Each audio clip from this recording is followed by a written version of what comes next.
Assalamualaikum warahmatullahi wabarakatuh. Hamdan wa syukron lillah. Solawat beserta salam semoga tercurah limpahkan kepada baginda alam, Nabi Muhammad Sallallahu Alaihi Wasallam. Tidak lupa, kepada keluarganya, sahabatnya, tabi'in tabi'atnya, dan juga kepada kita semua, sebagai umatnya, semoga kelak di hari akhir mendapatkan syafaat dari Nabi Muhammad Sallallahu Alaihi Wasallam. Sebelum lanjut masuk dalam kisah di video kali ini, jangan lupa like, komen, share, dan subscribe, aktifkan notifikasi untuk terus mendapatkan informasi tentang kisah-kisah Islami di channel Hasanah TV.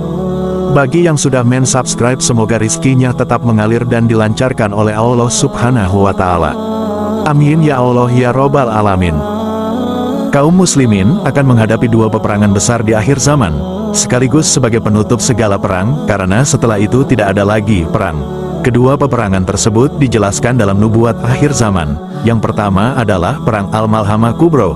Perang tersebut terjadi setelah kaum muslimin menaklukkan Persia yang sekarang sebagai Republik Iran. Perang Al-Malhamah Kubro terjadi antara kaum muslimin dengan Rom, sebagaimana dijelaskan dalam hadis tentang urutan peperangan akhir zaman. Kalian akan perangi Jazirah Arab sehingga Allah menangkan kalian atasnya. Kemudian, kalian perangi Persia sehingga Allah menangkan kalian atasnya. Kemudian kalian perangi Rum sehingga Allah menangkan kalian atasnya. Kemudian kalian perangi Dajjal sehingga Allah menangkan kalian atasnya. Hadis riwayat Muslim. Di dalam hadis di atas dijelaskan bahwa perang terakhir umat Islam terjadi dengan Rum dan Dajjal. Peperangan dengan Rum disebut dengan Perang Al-Malhamah Kubro, sedangkan peperangan Dajjal disebut dengan Perang Armageddon atau Perang Gog-Magog, Ya'juj dan Ma'juj. Perang Al-Malhamah Kubro itu pusat peperangannya adalah di Suriah sebagaimana dalam hadis. Sungguh Rum benar-benar akan memasuki Syam, Suriah. Selama 40 hari tidak ada yang selamat selain Damaskus dan Aman. Hadis riwayat Abu Daud. Sedangkan Perang Armageddon pusat peperangannya terjadi di Palestina, wilayah negara Israel sekarang ini. Karena Dajjal akhir zaman akan menjadi pemimpin negara Israel yang menguasai wilayah Palestina. Magedon adalah sebuah bukit yang terletak di wilayah Palestina, sehingga Perang Armageddon adalah perang dalam misi pembebasan Palestina dari jajahan kaum Yahudi. Perang Al-Malhamah Kubro itu terjadi sebelum penaklukan Konstantinopel sekarang sebagai rezim sekuler Turki, dan Perang Armageddon itu terjadi setelah penaklukan Konstantinopel. Sebagaimana hadis. Makmurnya Baitul Maqdis adalah tanda kehancuran kota Madinah. Hancurnya kota Madinah adalah tanda terjadinya peperangan besar. Al-Malhamah Kubro, terjadinya peperangan besar adalah tanda dari pembukaan kota Konstantinopel, dan pembukaan kota Konstantinopel adalah tanda keluarnya Dajjal. Kemudian beliau menepuk-nepuk paha orang yang beliau ceritakan tentang hadits tersebut, atau dalam riwayat lain, pundaknya, kemudian bersabda, semua ini adalah sesuatu yang benar. Sebagaimana engkau Mu'az bin Jabal sekarang berada di sini adalah sesuatu yang benar. Hadis riwayat Abu Daud. Di dalam hadis di atas secara jelas dinyatakan bahwa Perang Al-Malhamah Kubro terjadi sebelum penaklukan Konstantinopel. Sedangkan Perang Dajjal atau Perang Armageddon itu terjadi setelah penaklukan Konstantinopel.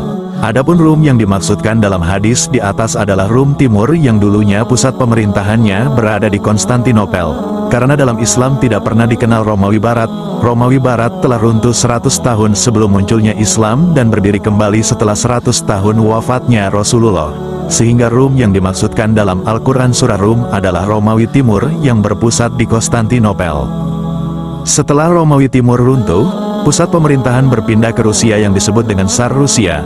Tsar adalah asal kata dari kaisar yang mengadopsi sistem kekaisaran Romawi Timur. Di dalam dijelaskan setelah kota Konstantinopel direbut oleh kaum muslimin, maka kekaisaran Bizantin beralih ke Rusia. Peran kaisar sebagai pelindung Ortodoks Timur diklaim oleh Ivan III, Adipati Agung Mokswa. Ia telah menikah saudara Andreas, Sophia Paleolog. Cucunya Ivan keempat akan menjadi Tsar Rusia yang pertama. Tsar adalah istilah dulu yang digunakan bangsa Slavia untuk kekaisaran Bizantin. Penerus-penerus mereka mendukung gagasan bahwa Moskwa adalah penerus kekaisaran Bizantin yang berpusat di Konstantinopel. Gagasan kekaisaran Rusia adalah sebagai kekaisaran Rum itu tetap hidup hingga meletusnya revolusi Rusia tahun 1917 Masehi. Setelah berdirinya Uni Soviet, kekaisaran Rum runtuh dan digantikan dengan sistem komunis. Akan tetapi setelah Uni Soviet runtuh, kekaisaran Rum dilanjutkan kembali oleh negara Rusia modern sekarang ini.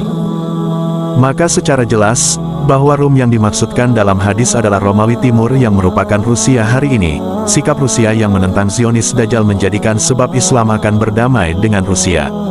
Sebagaimana disebutkan dalam hadis, kamu akan berdamai dengan Rum dalam keadaan aman, kemudian kamu dan mereka akan memerangi suatu musuh.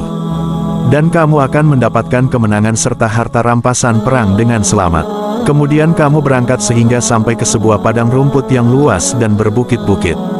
Maka seorang laki-laki dari kaum salib mengangkat tanda salib seraya berkata, salib telah menang.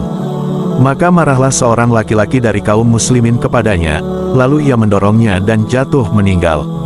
Pada waktu itu orang-orang Rum berkhianat, dan mereka berkumpul untuk memerangi kamu di bawah 80 bendera, di mana tiap-tiap bendera terdapat 12.000 tentara.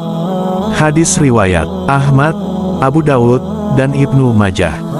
Perdamaian dengan Rusia belum terjadi untuk saat ini karena perdamaian tersebut terjadi di saat kaum muslimin memerangi Persia yang merupakan Iran sekarang. Untuk saat ini Iran masih bersekutu dengan Rusia menentang Zionis Dajjal. Akan tetapi pada masa Al-Mahdi, Rusia akan meninggalkan sekutunya Iran dan berdamai dengan kaum muslimin. Sedangkan Iran akan beralih bersekutu dengan Zionis Dajjal Amerika. Hal ini bisa kita lihat sikap Iran yang membantu rezim Irak yang merupakan boneka Zionis untuk mempertahankan hegemoni Zionis di Timur Tengah. Tentang perdamaian dengan Rum pada masa Al-Mahdi dijelaskan oleh Imam As-Sayuti. Abu Nuaim meriwayatkan dari Abi Umamah katanya, Rasulullah bersabda, di antara kamu dan orang-orang Rum akan berlaku 4 kali perdamaian. Pada kali keempatnya berlaku di tangan salah seorang daripada keluarga Heraklu. Perjanjian itu berterusan selama 7 tahun. Ada seorang sahabat bertanya Rasulullah, wahai Rasulullah, siapakah imam orang ramai orang Islam pada hari itu? Rasulullah menjawab, Al-Mahdi daripada anak cucuku. Dia berumur 40 tahun, mukanya bagai bintang yang bersinar-sinar, di pipi sebelah kanannya terdapat tahi lalat hitam, dia memakai 2 jubah katwaniyah bagaikan pemuda Bani Israel. Dia mengeluarkan gedung-gedung dan menaklukkan negeri-negeri syirik. Setelah Rum ditaklukkan kemudian kaum muslimin menaklukkan Turki tanpa peperangan.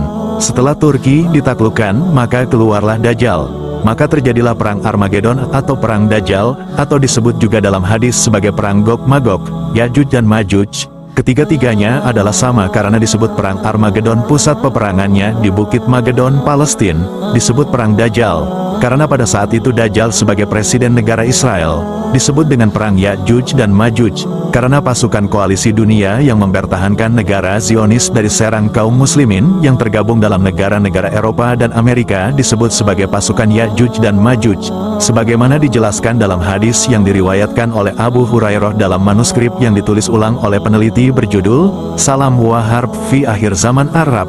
Dalam perang itu keluar seorang ratu dunia, pelaku makar dan pelacur, namanya Amerika. Ia menggoda dunia waktu itu dalam kesesatan dan kekafiran. Sementara itu Yahudi dunia saat itu berada di tempat yang paling tinggi. Mereka menguasai seluruh Al-Quds dan Al-Madinah Al-Muqaddasah, kota yang disucikan. Di tanah Isra dan Mi'raj, terjadi perang dunia yang di situ Al-Mahdi memberi peringatan kepada orang-orang kafir, bila mereka tidak mau keluar. Maka orang-orang kafir dunia berkumpul untuk memerangi Al-Mahdi dalam pasukan sangat besar yang belum pernah dilihat sebelumnya. Dalam kelompok kekuatan Yahudi Al-Khazar dan Bani Israel masih terdapat pasukan lain yang tidak diketahui jumlahnya. Al-Mahdi melihat bahwa siksa Allah sangat mengerikan dan bahwa janji Allah benar-benar telah datang dan tidak diakhirkan lagi. Kemudian Allah melempari mereka dengan lemparan yang dahsyat.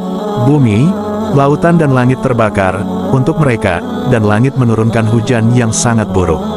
Seluruh penduduk bumi mengutuk orang kafir dunia, dan Allah mengizinkan lenyapnya seluruh orang kafir di perang Dajjal, dan perangnya terjadi di negeri Syam dan kejahatan.